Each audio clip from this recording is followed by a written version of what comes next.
नमस्कार, मानदेश भूषण मध्ये सर्वांचे स्वागत. आमचं गाव आमची यात्रा या कार्यक्रमासाठी आज आपण मान तालुक्यातील अस्तनपूर या ठिकाणी आलेलो आहोत. आपल्याला दिसत आहे ते सर्व अस्तनपूर ग्रामस्थ आणि यात्रा कमिटी आहे. खर तर आपण ज्या मंदिरात उभं राहिलेलो आहे ते श्रीनाथ म्हस्कोबाचं मंदिर आहे. या श्रीनाथ म्हस्कोबा देवाची यात्रा केव्हा आहे, किती दिवसाची यात्रा भरते, या श्रीनाथ म्हस्कोबाचं आगमन या कसं झालं या अस्तनपूरमध्ये, आणि यात्रेनिमित्त विविध कार्यक्रम आहेत, कोणकोणते कार्यक्रम आयोजित केलेले आहेत, त्याचबरोबर अस्तनपूर या गावाचं काय वेगळंपण आहे, अशी विविध माहिती आज आपण अस्तनपूर ग्रामस्थ आणि यात्रा कमिटीच्याकडून घेणार आहोत. आपण थेट मंदिर परिसरात आलेलो आहोत. आपल्याला श्रीनाथाचं मंदिर दिसत आहे. खरं तर यात्रेचं नियोजन चाललेलं आहे. आपण आलोय ते मंदिरात आलेलो आहोत आणि आपल्याला भैरवनाथ, जी मगाशी मुलाखतीत सांगितलेलं आहे की भैरवनाथाची मूर्ती आपल्या मंदिरात बसवलेली आहे आणि आपल्याला कमळाजीचं दर्शन झालेलं आहे. आपल्याला मंदिरात वेगवेगळ्या देवांच्या पण मूर्ती या निमित्तानं दिसत आहेत. कमळाजीची मूर्तीचं दर्शन झालेलं आहे आणि भैरवनाथ मूर्तीचं पण दर्शन झालेलं आहे. महत्त्वाचं म्हणजे या मंदिरामध्ये घोडा आहे, त्याचंही दर्शन झालेलं आहे. नमस्कार, तुमचं नाव सांगा पहिल्यांदा. तानाजी भगवान शिंदे, सरपंच. बर, आता सरपंच साहेब एक सांगा, आपलं जे अस्तनपूर आहे त्या अस्तनपूरचं काय वेगळंपण आहे? अस्तनपूर सातारा जिल्ह्यात मान तालुक्यात शेवटचं गाव. बर, अस्तनपूर 3 तालुक्याच्या वेशीवरती बसलेले आहे. बर, 2 जिल्ह्याच्या वेशीवरती. बर, अस्तनपूरच्या बाजूने माळशिरस तालुका, फलटण तालुका, दैवड तालुका, बर, आणि सोलापूर जिल्हा आणि सातारा जिल्हा असे पद्धतीने हस्तनपूर या ठिकाणी आहे. हस्तनपूर एक छोटंसं गाव आहे. बर, छोटेसे गाव असल्यामुळे यात्रा व्यवस्थित आणि एकोपाने भरवली जाते. बर, एक सांगा, आपल्या गावात अजून कुठली मंदिर आहे म्हणजे ह्या श्रीनाथ म्हस्कोबाचं वगळून? महादेव मंदिर आहे, गुरुदेव मंदिर आहे, महालक्ष्मी मंदिर आहे, मरे माता मंदिर आहे आणि कान्होबा म्हणून एक मारुती मंदिर आहे. अशी विविध मंदिर आहेत. आणि यात्रा जी भरती ती याच देवाची भरती का अजून कुठली? गाव स्वरूपी मोठी यात्रा आहे त्या देवाची. बाकीचे आपले आहेत म्हणजे गुरुदेवाची भरती, महादेवाचा यात्रेनिमित्त 1-2 दिवस भंडारा असतो. महादेवाचा भंडारा म्हणून आम्ही करतो. तर म्हणजे 2 दिवस करतो. धन्यवाद. दादा, तुमचं नाव सांगा पहिल्यांदा. बाळासाहेब भीमराव शिंगाडे. बर, एक सांगा, आता खरं तर आपली श्रीनाथ म्हस्कोबा देवाची यात्रा आहे, तर श्रीनाथ म्हस्कोबाचं गावात केव्हा आगमन झालं, कसा आहे तो इतिहास? हा इतिहास असा आहे, सोनारहून बीरला श्रीनाथ म्हस्कोबा कमळदेव आमचे पूर्वज कमळाजी त्यांच्या माध्यमातून त्यांची सेवा फार अटूट होती आणि त्या माध्यमातून ते वीरला आले. बर, वीरवरून आमचे पूर्वज ते आपल्या बकरी चरण्याच्या हिशोबाने जागा तिथं कापुरी पडायला लागली. चाऱ्याच्या शोधात ह्या पठारावर आले आणि त्यांना परत वीरला जायचं आणि तिथं सेवा कार्य शक्य होत नव्हतं. मग त्यांनी हा पर्याय शोधला की तिथून नाथानं जी पूजेद्वारे किंवा त्यांची भक्तीद्वारे त्यांना या पठारावर घेऊन आले आणि मळा म्हणून एक आमचे स्थान आहे, त्या मळ्यामध्ये त्यांची स्थापना केली. आणि त्या स्थापनेनंतर त्यांनी परत तिथं बी त्यांना जाणं होईना. मग त्यांनी काय केलं, गावाशेजारीच 1 किलोमीटरवर मळा आणि मग त्या ठिकाणी जाणं दररोज शक्य नाही.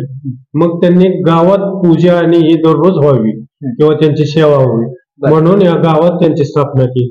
या ठिकाणी एक छोटस मंदिर होतं पहिलं. त्याच्यानंतर जसं प्रगती होत गेली, जसं नाथांनी आम्हाला जशी बुद्धी दिली त्या पद्धतीने याचा जीर्णोद्धार करत गेली आणि अजून चालूच आहे. आणि स्वयंभू म्हणजे कसं आहे की या जगात भरपूर असे नाथांचे हे आहेत मंदिर आहे, परंतु आमच्या याच्यामध्ये पूर्वजांचं काय सेवा असेल काय, भैरवनाथाच्या स्वरूपात त्यांना इथं स्थापना केलेली आहे. एक वेगळंच त्यांचं महत्व आहे, कारण आणि जागृत दैवत आहे. आता तुम्हाला सांगतो, वीरचा श्रीनाथ म्हस्कोबाची मूर्ती बघितली, आपल्या शेजारी खदाळीचं आहे, म्हणजे श्रीनाथ सगळीकडे एकच आहे, पण तुमच्या मंदिरामध्ये जे आहे ते वेगळ्या मूर्ती आहेत, वेगळ्या काळ भैरव नाथांचा स्वरूप.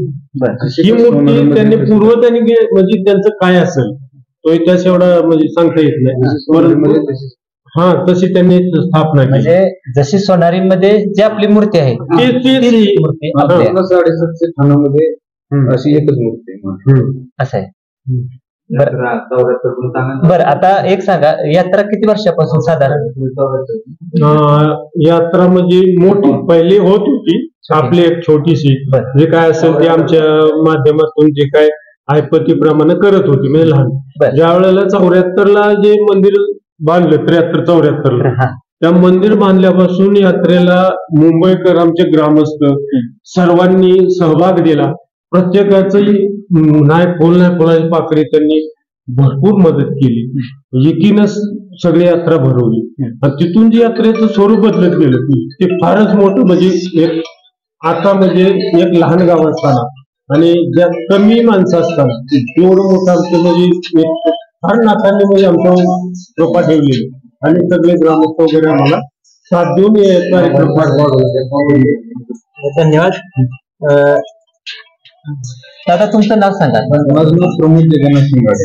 बरं प्रमोदजी, आता विषय असा आहे, आपलं श्रीनाथाचं मंदिर आहे आणि कशी तुमची दैनंदिन सेवा असते मंदिरामध्ये? दैनंदिन सेवा म्हणजे सकाळी 6 वाजता देवाला आंघोळ वगैरे, पंचामृताने अभिषेक झाल्यानंतर नित्यप्रमाणे देवाची आरती झाल्यानंतर काय थोडंफार जर प्रसाद वगैरे जर असला तर ठीक आहे. नाहीतर आमचा नेहमीचा दिवस म्हणजे रविवार प्रसादासाठी.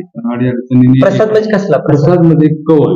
हा म्हणजे देवाला आपण प्रश्न विचारणार, देवाकडून उत्तर मागून घेणार, ते म्हणजे प्रसाद स्वरूपात आम्ही समजला जातो.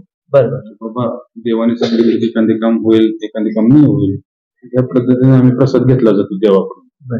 त्याच्यातून आम्हाला समजते की देव कुठल्या स्वरूपाचा रस्ता देतो. जर समजा एखादं काम असतं, अडचण असते की आम्ही त्या रस्त्याला जाऊ का नको, जर हा प्रश्न विचारला, देवाने जर आम्हाला उजवा प्रसाद दिला तरच आम्ही त्या रस्त्याला जायला सांगतो, नाही अन्यथा ते काम सोडून द्यायला सांगतो. दैनंदिन म्हणजे आता हे दैनंदिन सकाळी पूजा किंवा संध्याकाळी पूजा असं दोन्ही वेळेला? हा, दोन्ही. पण यात्रा उघडता काही मंदिरात कार्यक्रम होतात का? म्हणजे कुठले यात्रा उघडता आम्ही श्रावणामध्ये अभिषेक असतो, भंडारा वगैरे गार स्वरूपात आम्ही ग्रामस्थ मिळून सगळं आपल्या मंदिरामध्येच आम्ही भंडारा घालतो श्रावणामध्ये. दुसरं व्यतिरिक्त कार्यक्रम. वीरला कसं नियोजन करता? किती दिवस अगोदर जाता वगैरे? वीरला आम्ही यात्रेच्या लग्न पौर्णिमेला देवाची लग्न असते, त्या टाइमला आम्ही सर्व ग्रामस्थ मिळून गाडी करून टेम्पो वगैरे करून आम्ही गावातून जातो. यात्रेचं लग्न झाल्यानंतर ठराविक लोक आहेत ते 10-5 लोक आम्ही तिथे थांबतो. 15 दिवस पूर्ण अमावस्यापर्यंत भंडारा होतो, देवाचे पूर्ण पाकाळीपर्यंत थांबतो. धन्यवाद. तुमचं नाव सांगा आता पहिले. माझं नाव यशवंत विनायक शिंगाडे. बरं, आता सांगा आपलं ते यात्रेचे कार्यक्रम आहेत, म्हणजे ते कसे कार्यक्रम आहे? यात्रेचा कार्यक्रम म्हटलं तर आता आमचं एक दिवस आधी, आता आजच्या दिवस क्रिकेटचा असतं. क्रिकेट संध्याकाळी महादेवाचा भंडारा असतो आणि भंडारा झाल्यानंतर उद्या म्हणजे एक दिवस आमचा देवाचा म्हणजे नैवेद्य असतो पोळीचा, म्हणजे गोड नैवेद्य असतो. गोड नैवेद्य झाल्यानंतर संध्याकाळी आमच्या प्रत्येक गावामध्ये सर्व ग्रामस्थ पोळ्याचं जेवण करतात आणि त्याला आमच्यातले शीत म्हणून म्हणजे मराठीचे किंवा आमचे सर्व ग्रामस्थ एकमेकाच्या घरी जेवायला जातात, आम्हाला मानानं बोलवतात आणि त्याच्यानंतर सकाळी दुसऱ्या दिवशी म्हणजे आमचं सकाळी संध्याकाळी लग्न. आता जे कार्यक्रम सांगतात तर आजच्यापासून तारखेवाईज सांगा, म्हणजे साधारण बाहेरच्या लोकांना तारखेवाईज कळेल. तारीख म्हटलं तर आता उद्या 25 तारखेला आमचा महादेवाचा भंडारा आणि क्रिकेटचे सामने असतात. आजपासून सुरुवात, आजपासून यात्रेला आजपासून सुरुवात होती. 24 पासून, आज 24 तारखेपासून आज 24 म्हणजे यात्रेला सुरुवात. क्रिकेटचे सामने होतात, संध्याकाळी महादेवाचा भंडारा होतो आणि उद्या गण होतात 26ला, 25ला गण आणि 25ला संध्याकाळी नैवेद्य, गोड नैवेद्य झाला की नंतर उद्या 26 तारखेला सकाळी यात्रेला प्रारंभ होतो. म्हणजे सकाळची मुख्य दिवस म्हणजे 26 तारखेचा असतो. त्या दिवशी सकाळी आमची आरती निघाल्यानंतर 10-11 नंतर बाहेरच्या गावचे गजी 4 आम्ही बोलवतो, 5-6 ते येतात. म्हणजे 4 वाजेपर्यंत गजाचा, ढोल्याचा, नृत्याचा कार्यक्रम होतो. त्याच्यानंतर 5 वाजता आमची भाकणूक देवाची होती. आमचे देवाचे जे मेन पुजारी आहेत ते भाकणूक करतात, ते सर्व लोक भक्तिभावाने ऐकतात आणि त्याच्यानंतर आमचा कार्यक्रम पार होतो. आणि संध्याकाळी 6च्या नंतर यात्रेचा समारंभ झाल्यानंतर नीती नियमाप्रमाणे एक आमच्या इथं बकऱ्याचा कार्यक्रम असतो संध्याकाळी. शेवटचा कार्यक्रम बकरी कापतात. आणि ते झाल्यानंतर मग काय संध्याकाळी नैवेद्य लावतात आणि संध्याकाळी म्हणून एक कार्यक्रम ठेवतात छोटाफार कार्यक्रम ठेवतात. आणि त्यानंतर मग दुसऱ्या दिवशी छबिना सकाळी 6-7 वाजता निघतो. मग गावभर आपण जाऊन सगळे पालखी घेऊन सगळे ग्रामस्थ मंडळ सगळे लेझिम पालखीचं एक नियोजन करून मिरवणूक काढतात आणि 10-11 वाजता आमची यात्रेला समाप्ती होईल. आणि त्याच्यानंतर एक दिवस गॅप राहिल्यानंतर दुसऱ्या दिवशी आमचे जोडवा मंदिर आहे त्यांची यात्रा असते. मग त्या ठिकाणी आम्हाला ते भंडारा देतात गावकऱ्याला सगळे जोडवा खाता मंदिर. आणि त्याच्या दुसऱ्या दिवशी आम्ही मग जोडवाच्या यात्रेला आम्ही जातो. मग सरपंच साहेब आता एक सांगा, खर तर एवढी मोठी यात्रा आपल्या अस्तंतपूरची भरतात, नियोजन कसं होतं तुमचं? म्हणजे नियोजन साधारण आमची दसऱ्याला मीटिंग असते मुंबईला. आमच्यातले बरेचसे लोक मुंबईला असतात. ते दसऱ्याची मीटिंग त्यानंतर तिथं यात्रेचं नियोजन करतात. जे कार्यक्रम आहेत त्या सर्व कार्यक्रमांचे नियोजन तिथे केलं आणि त्यानुसार कार्यक्रम असं म्हणजे नियोजन. धन्यवाद. दादा तुमचं पहिल्यांदा नाव सांगा. संपत कृष्ण शिंदे. बरं, काय आता हे सगळं बघताय तुम्ही, यात्रा किती दिवसापासून, काय वाटतं, काय सांगता? फार सगळ्या गावाला फुल आनंद होतो. देवाच्या वरती सगळ्याची भक्ती भरपूर आहे, त्यामुळे कार्यक्रम चांगला पार पडतो. अशा पद्धतीने हे नियोजन म्हणजे यात्रा तुम्ही बघताय हळूहळू वाढत चाललेली आहे. यात्रा आता ती 74ची हे झाली, पण पिढीनं पिढीची चालू आहे.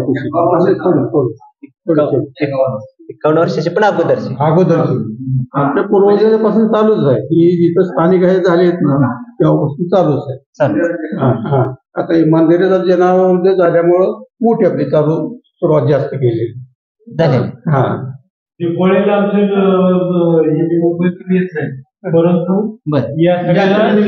कोणावरून सर्व मुंबईकडे दिवाळीमध्ये आमची यात्रा दिवाळीला महत्व आणि यात्रेला महत्व आहे.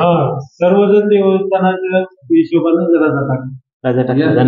यात्रेचा मुख्य दिवस म्हणजे पांडवपंची सकाळी शेवटचा ठरलेली तिथी पांडवपंच 10 ते 4 वाजेपर्यंत गजी वगैरे खेळले जाते. ढोल गजे पंचकृषीतले गाव आहेत ना, अग्निमध्ये श्रीनंतरची सेवा केली जाते. 4 वाजता देवाची अमृतवाणी होते. अमृतवाणीमध्ये पावसाचे रोगराई, धनधान्य कशा पद्धतीने घेतलं पाहिजे, कुठल्या स्वरूपाचा कुठल्या महिन्यामध्ये पाऊस पडेल, कुठल्या नक्षत्रात पाऊस पडेल याबद्दल रूपरेषा एक देवाच्या भाकितातून आलेली असते. भाकणूक झाल्यानंतर ना मुख्य दिवसाची सांगता होते. सांगता झाल्यानंतर महाप्रसाद, संध्याकाळच्या मनोरंजनाचा कार्यक्रम आणि दुसऱ्या दिवशी सकाळी 6 वाजता देवाची आरती करून गावातून गाव भेटीसाठी प्रत्येक गावातील महिला मंडळी आपल्या नाथांची पूजा करतात. पालखीची ओवाळून त्याच्यावर भुईमुगाच्या शेंगाळ्या किंवा मेवाचा प्रसाद उधळण केली जाते. गावागावात चौकात गज नृत्यासाठी केले जाते. गुलाल भंडारा उडवला जातो. पूर्ण आनंदात आणि जोशात गावं आहे ना पूर्ण ह्या यात्रा उत्सव पार पडला. आता एक सांगा, आता तुम्ही भाकणूक सांगताय, पाठीमाग कोण सांगत होते साधारण जातात? आमचे पूर्वज भाकणूक करत होते अण्णाबापू शिंगाडे. अण्णाबापू शिंगाडेंनी 40 वर्ष 45 वर्ष भाकीत केलं. त्याच्यानंतर त्यांच्या काळाने त्यांचं निधन झालं.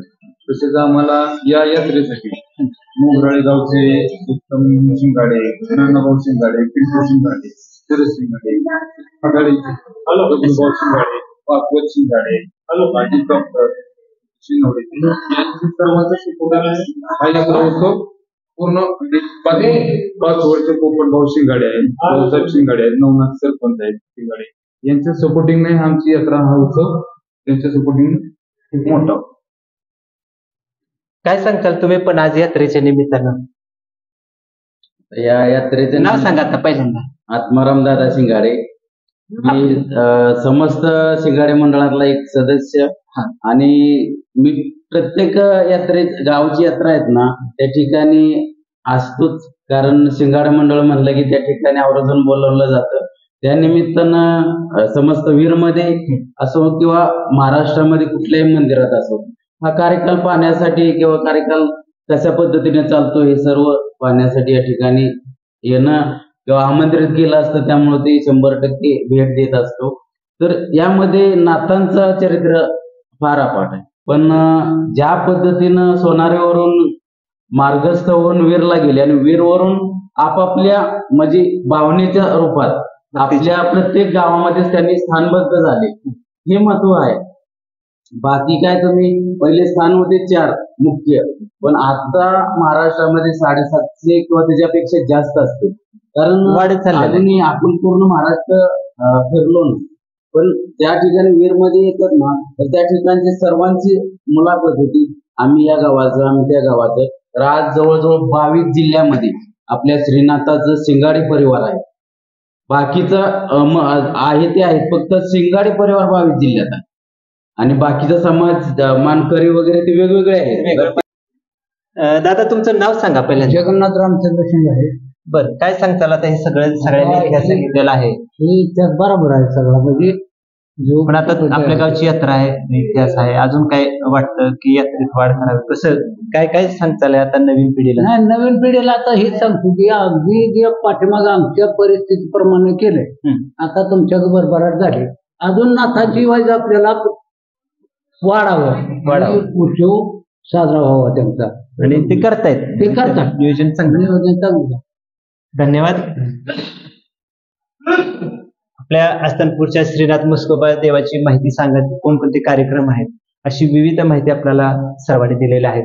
त्या सर्वांना मंदिर भूषण परिवारातर्फे मनपूर्वक धन्यवाद.